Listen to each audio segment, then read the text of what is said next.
Welcome everyone. I'm Angie Anderson. I am the COPD Program Coordinator at Sarasota Memorial Hospital. Today we're going to be talking about awareness of lung health, how to optimize lung health and minimize symptoms with chronic lung disease.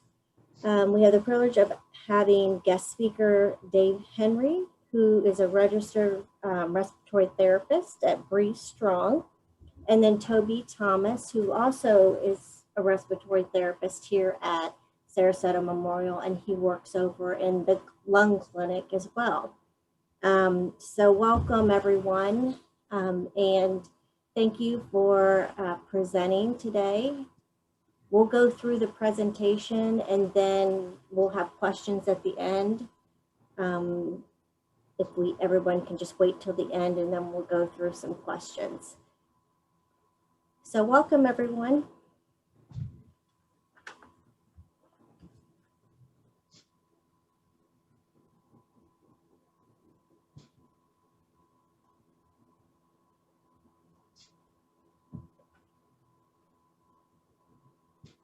Well, thanks for inviting me, and good to be here. One of the things that's happened with Breathe Strong has a manual, and I'm pretty sure Angie and her group used it, this manual. It's a patient guide. There was a recent addition to the 2021 changes that have occurred within, especially COPD health. And two things that really it covered. One was action plan, the 7-step action plan. And the other thing it talked about was more infection issues like COVID, that type of thing. But it's a great manual. I've worked with a lot of different type of groups. I think this is one of the best manuals out there for patients. So I'm sure if you don't have one, talk to Angie. She can make sure you get one. So what we're going to be talking about: breathing, eating right, sleeping well, exercise, how to stay out of the hospital, finding the right healthcare team, extremely important, finding your purpose. This is going a little beyond just your physiology or what's going on in your lungs. And also going to talk about a little bit about inhaled medications. Next slide, please.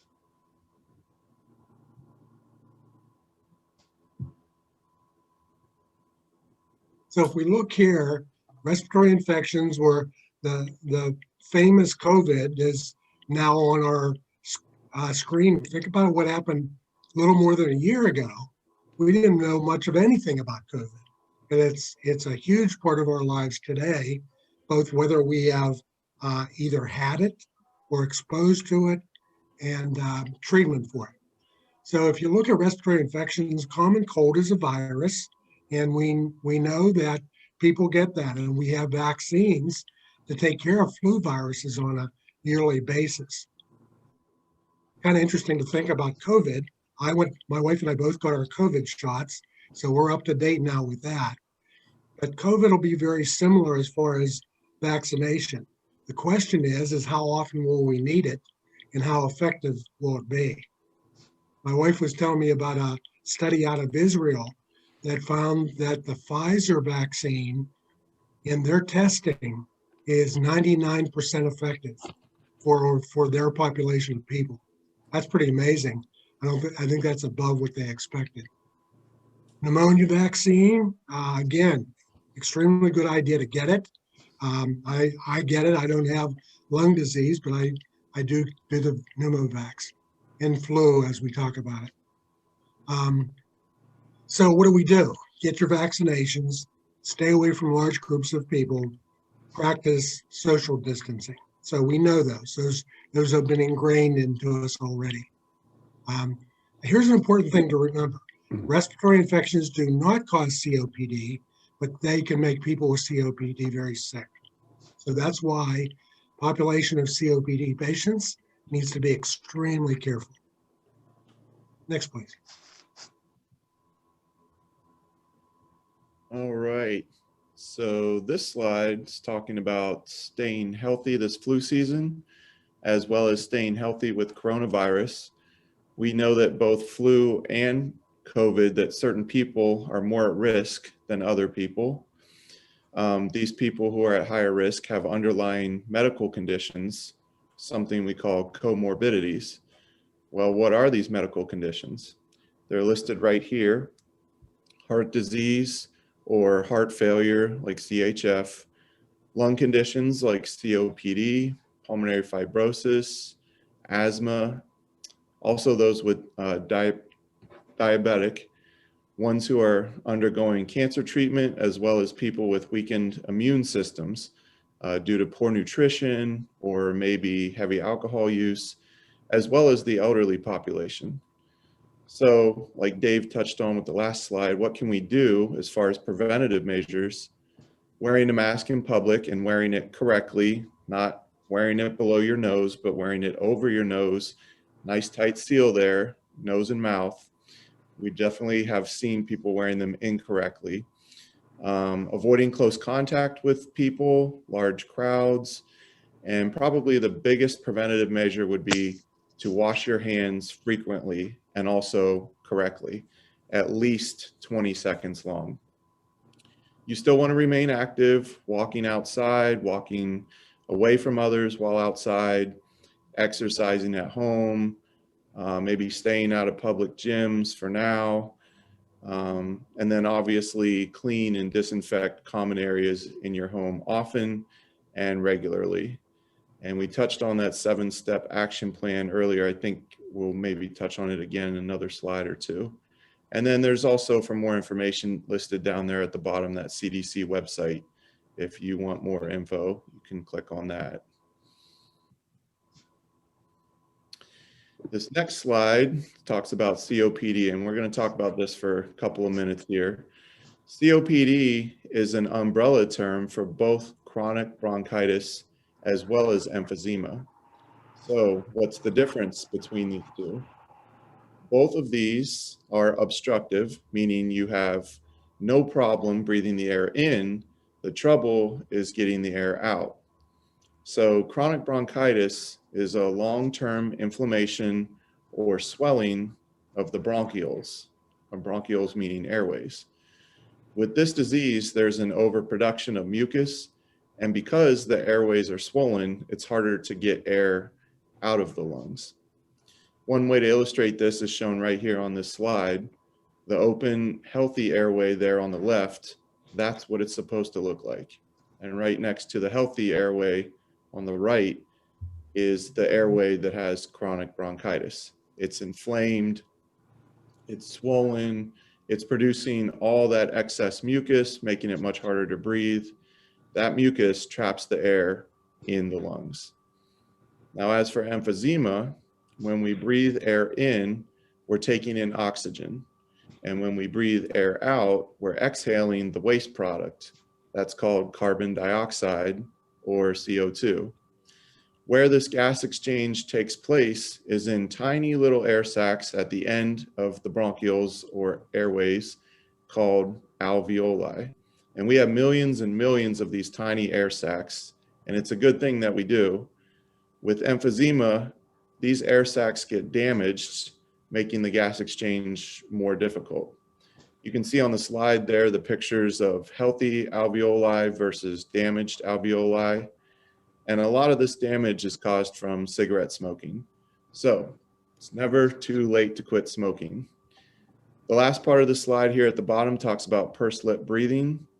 If you haven't heard of it, it's a breathing technique that helps you get the trapped air out of your lungs, that carbon dioxide or CO2 that we talked about earlier, and then you can get fresh oxygen back into your lungs.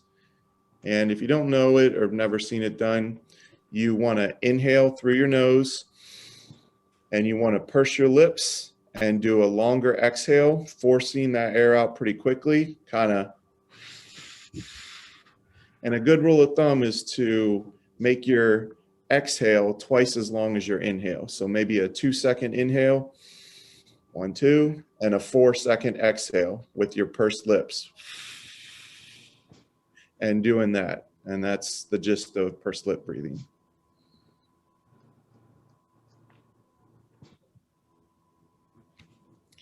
All right, this next slide talks about the shortness of breath cycle. It illustrates the endless cycle that can be caused by shortness of breath. You may start feeling breathless, so you avoid certain activities, maybe activities you've done for a long time, many years, things that you enjoy like golfing or bowling, yoga, swimming, walking, jogging, biking, things like that. So you start cutting back at first because you're feeling short of breath. Maybe you're only golfing 9 holes instead of 18, or not bowling as many frames.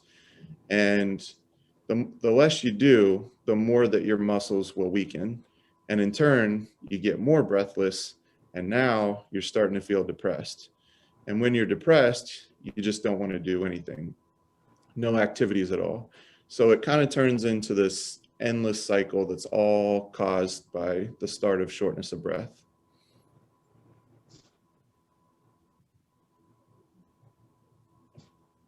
Now, we started talking about those 7 healers.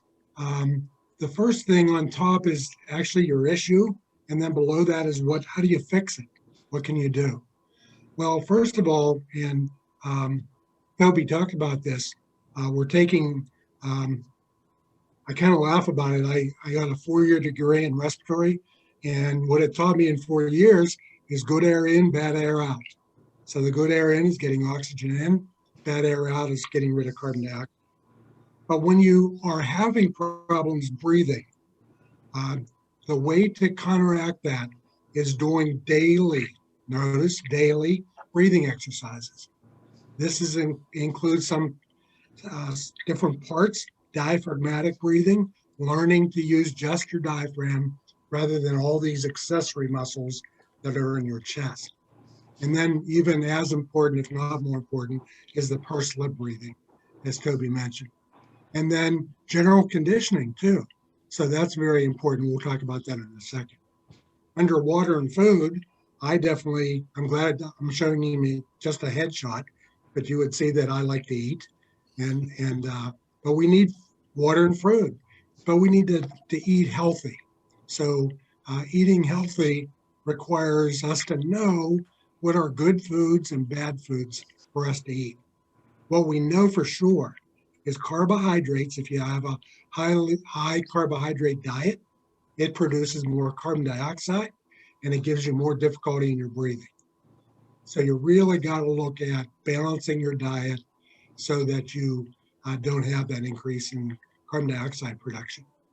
Sleeping well, very important. I like my afternoon nap as well as my sleep at night. So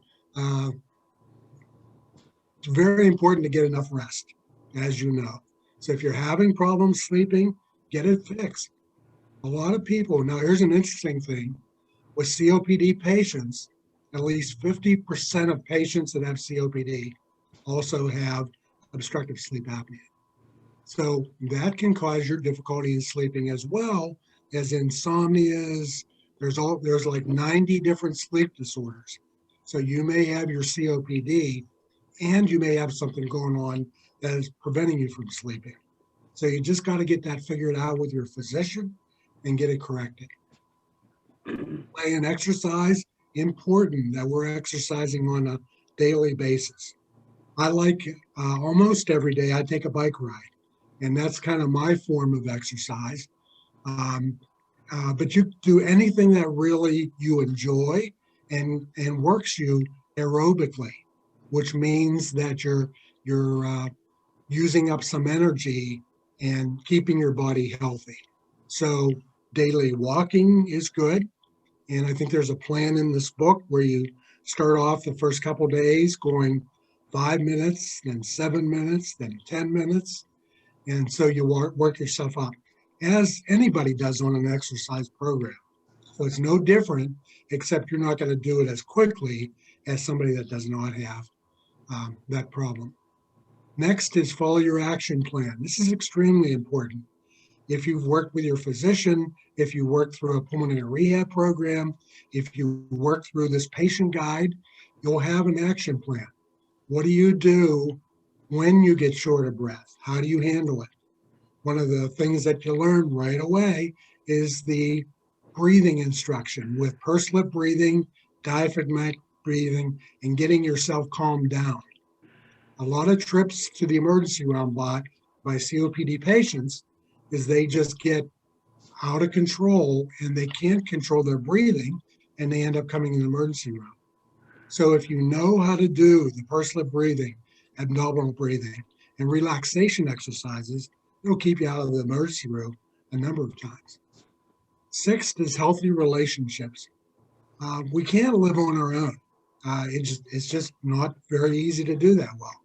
So you really need to find the right healthcare team. And I think that's talked about a little later on. And join a local breathing group like this group.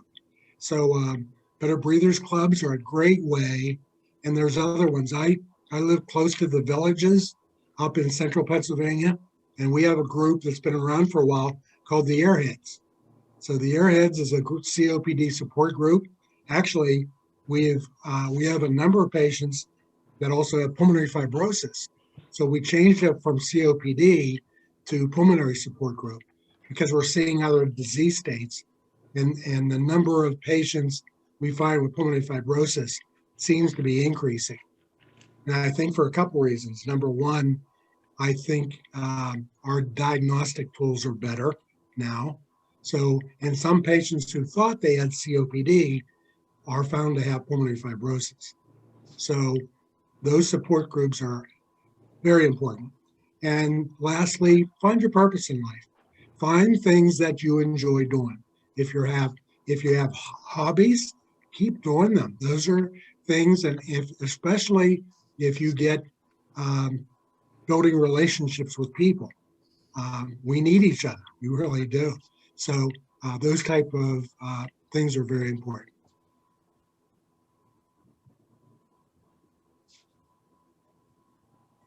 So bad breathing, what's that mean? Bad breathing days, what happens? First of all, shortness of breath. For very first good sign of what's going on. Difficulty completing your activities. So if you have a routine and you cannot even do that routine, you're probably having a bad breathing day. If you increase your coughing and wheezing, you got to realize that those are signs that things are not going well and you need to correct them if you can. Look at now, Angie and Toby and myself, respiratory therapists, they used to call us mucus man. And what that means is we're interested in looking at the mucus that patients cough up. Why? Because it can tell us a lot. So the color of it is important. For example, yellow mucus is not always infection. Patients that have reactive airway problems will release eosinophils, which are yellow. So we may see that. So if you see yellow mucus, it's not always infection. It may be a reaction to something else. So you need to look at that and take it seriously, especially when there's changes in it. And not just changes in the color, but the amount and characteristics of it. Trouble sleeping, we talked about that. You may need to get a sleep test done.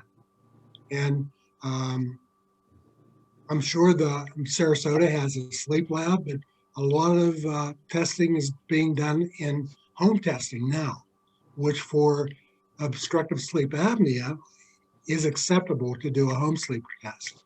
So you got to realize there's options there.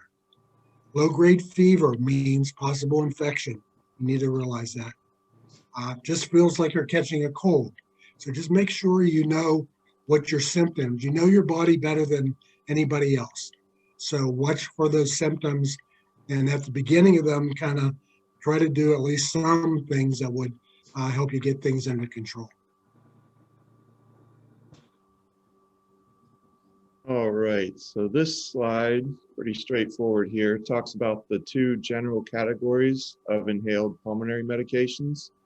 The first one listed there is the bronchodilators, and as the name implies, these dilate or open the bronchioles or the airways. So bronchodilators open the airways. And then the second general medication here is the corticosteroids. These medications reduce inflammation and they ease the swelling of the airways. Now, in those bronchodilators, the first two are types of bronchodilation, how they occur. Anticholinergics is just a fancy word for reducing bronchoconstriction. So if you, and I don't think we have a picture of it, but if you, that picture that Toby had looking at chronic bronchitis, around that airway are smooth muscles. So these first two drugs work on the smooth muscles that surround the airways. So the smooth muscles contract down and they close off the opening of the airway. So both the anticholinergics, which reduce bronchoconstriction, and beta agonists increase bronchodilation, they're both causing the airway to open in different ways. And as he mentioned, steroids. Now, my dad had asthmatic bronchitis for 30 years, and he was on prednisone in the old days. So prednisone worked, but it has so many side effects. The medicines that we use now are inhaled steroids, and they do not have the side effects that prednisone does. So they're really a good type of medicine to really help out there.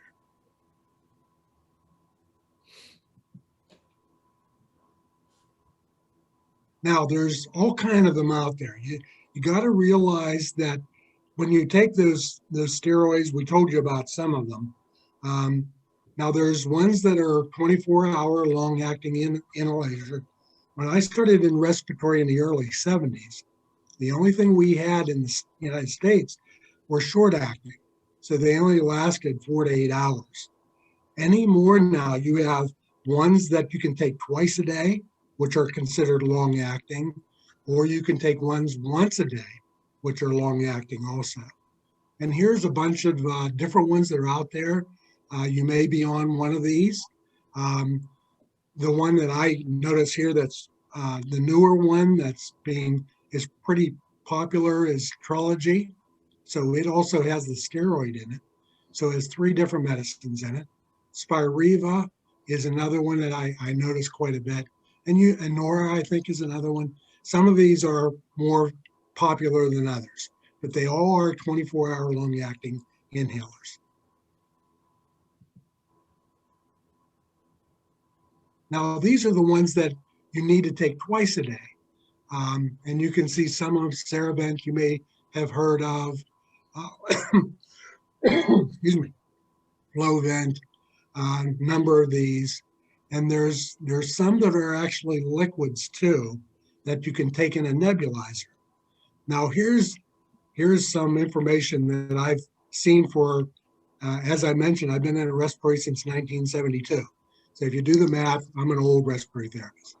So the way we used to do all therapy was by, when I started, something called IPPB, intermittent positive pressure breathing, which pushed the medicine down into the lungs. And then soon after I got started, we started using aerosol treatments, which were nebulizer treatments. And now we see these inhaled inhalers, either dry powder, DPIs, or meter dose inhalers, MDIs. But there was one point that they were saying that the MDIs and DPIs were much better than a nebulizer. I would not agree with that. The efficiency of each method is very good. So you can get a good nebulizer treatment if you take it the right way. You can get a good inhaler treatment with either an MDI or DPI if you take it the right way. So all of these require proper technique. So you got to understand that. If you're not taking it well, it won't work. As I mentioned, my dad had asthmatic bronchitis for 30 years, I knew of at least. He never took an aerosol treatment correct. So being the good respiratory therapy son I was, I would talk to him every time I saw him. Hey, Dad, don't do. So what he would do with the inhaler, he'd put the puffer in his mouth, do 2 puffs, breathe in very quickly, and blow it out very quickly. Every part of that is wrong. So usually if you're using it without a spacer, the best thing is to use a spacer, which you put the medicine into the spacer and breathe from that. If you don't have a spacer, keep your mouth open, and it becomes your reservoir. Spray, breathe in slow but deep. Then you hold it for a number of seconds, as long as you can, really, and then you blow it out easy. That's really the best way to do it. So my dad never did it the right way through the whole time till he passed away. So I was trying to instruct him every time I saw him. Thank you. Now the other drugs are the rescue. So the previous two slides are considered maintenance medications. Rescue medications will last in the range of 4 to 8 hours. So they're more short term. And Atrovent, Combivent, albuterol, if you've heard of albuterol, that we use either in an inhaler or in nebulizer as a liquid. Now here's kind of that picture. So how do these medications work? You can see those bands of muscle on the outside of the airway, those red bands. Those are smooth muscle. So anticholinergics and betas work by opening those or allowing those muscles to relax and getting air into your lungs. And then you can see along with that, you get the mucus on the right side there, and what happens with that. And you can see the cost comparisons. One of the advantages of the liquid medicines is they're covered by Medicare. So both the nebulizer and the liquid medicines are covered, where none of the inhalers are. They're covered by another part of your insurance plan. But if you don't have that, or for whatever reason, you can kind of do it the old way, and you have to take it in the range of every 48 hours, though. That's important.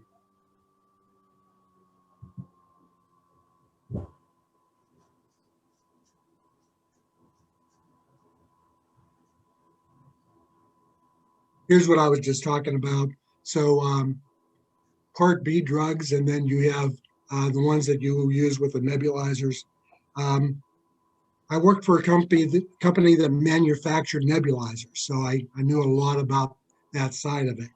Nebulizers has gotten better and better over time, but you have these pocket nebs that are very good. There's two different techniques in them. One is that they use a wire mesh, and the wire mesh vibrates and breaks up the liquid into small particles. There's also one that uses ultrasonic or high frequency sound waves to break up the particles into very fine mist. Both of them are good, they're portable. And then the one on the right is more of a compressor. So that's a portable compressor, but you also have the one desktop compressors that you may be using in your home if you're taking aerosol treatments too. So you got to really kind of figure out which works for you well and really do it. Now, can you use the compressor neb as well as your inhalers? You got to watch that you're using the right combination. That's the whole trick. You could end up giving yourself too much bronchodilator if you're trying to use them both. So you either have to time them out from each other or take one and not the other. But you can also give steroid treatment through the nebulizer, through some of the medicines that way. And that's really important. Now, the very last point there is nebulizer cleaning, pretty important. You need to rinse it out all and shake out the excess of water. Liquid soap. Now, I'm on a CPAP machine, and the parts that I use for my CPAP, I use the same tight way of disinfecting. So you use 1 part of white vinegar to 3 parts of water, soak it for at least an hour, rinse the parts off, and let them air dry. Do not take a towel to them. All you're doing is reintroducing bacteria back to that piece of equipment. So you can do that with your nebulizer, and that'll, if you don't do that, you could give yourself an infection again and end up in a hospital possibly. So pay attention to the cleaning instructions on these nebulizers if you're doing that. Okay, inhaled medication questions for your doctor. We have the 3 categories here, 3 boxes. First one there on the left Is the medication device meeting my needs? Ask about how severe your disease is in conjunction with your age. How's your physical ability?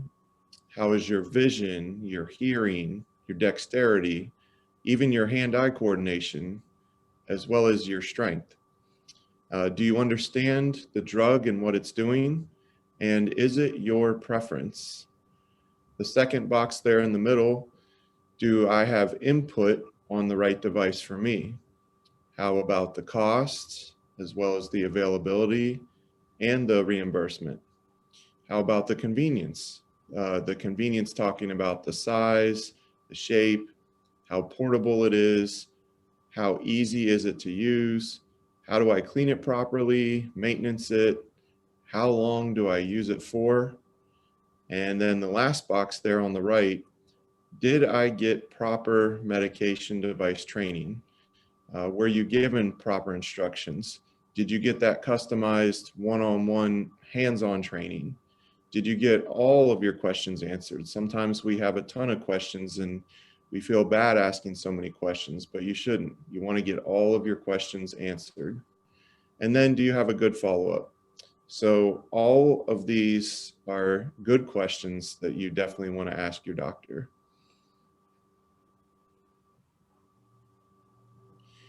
And this slide here talks about extending your life with an effective care team.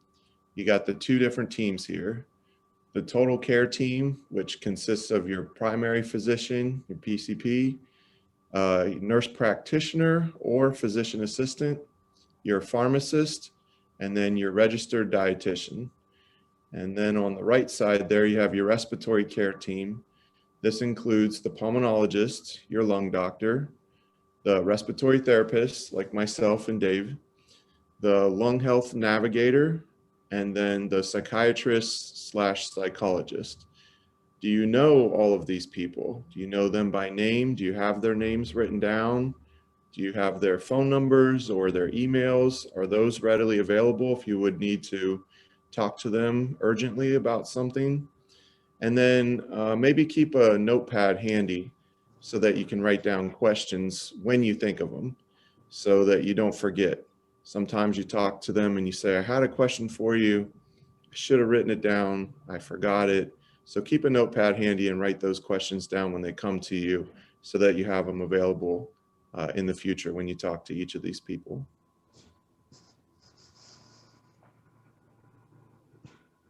Here's again, a lot of times we put so much emphasis on medications and treatments, we forget about our purpose in life. So when we think about that, most of us, including myself, are older. I guess we're more mature age-wise, at least. And we need to understand we need to have purpose in whatever we do. Life can be empty, short-lived, existing. There's a why behind everything we do. So we need a reason for living. So whether that is with your family, all of our kids live far away from us. I have one, I live in Florida, as this talk is coming from. My youngest daughter lives in Savannah, Georgia. My son lives in close to Philadelphia, Pennsylvania. And my oldest daughter lives in California. So we don't get to see our family very often at all. And with COVID, we're even seeing them less. So if you have family, treasure them because a lot of people aren't having that. So you really need to have reason. I mentioned before about having hobbies, doing things with people. It's so difficult now, but even having conversations with people. I'm just happy enough to talk to my grandkids. And I know I can't be near them because of what's going on. And embrace living as a learner. I mean, it's amazing what things I'm learning at close to 70 years old. But there's a lot for us to learn yet. And this is Mark Batterson. He wrote this, and it's in this manual. I'm not convinced that your date of death is the date carved in tombstone. Most people die long before that. We start dying when we have nothing worth living for. And we don't really start living until we find something worth dying for. Ironically, discovering something dying for is what makes it worth living. So we got to understand that things that give us purpose are extremely important in our lives. And it really will make a change in your attitude, and that helps your whole body. So we know how stress affects the body, and we want to decrease that stress as much as we can. And then this slide is talking about an example here by a woman named Karen Dietemeyer and her journey with COPD. It kind of breaks down a timeline here of how 30 years ago, Karen first started experiencing her shortness of breath. The following year, she stopped smoking. Eventually, she was on round-the-clock oxygen, but then she started her pulmonary rehab classes. She learned different breathing techniques, like we talked about earlier with the pursed lip breathing. She joined a breathing club, like the one we're doing right now, and she's still going strong after all these years. So she's winning her battle with COPD, and you can too. If you want to look at her full journey there, you can read about it at the bottom. There's a COPD Breathe Strong website listed right there that'll get into her entire full journey if you're interested in that.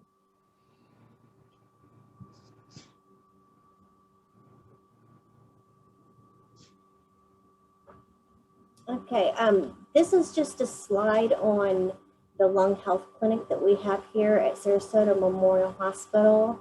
We have April, who is always here for the Better Breathers Club. She sees patients.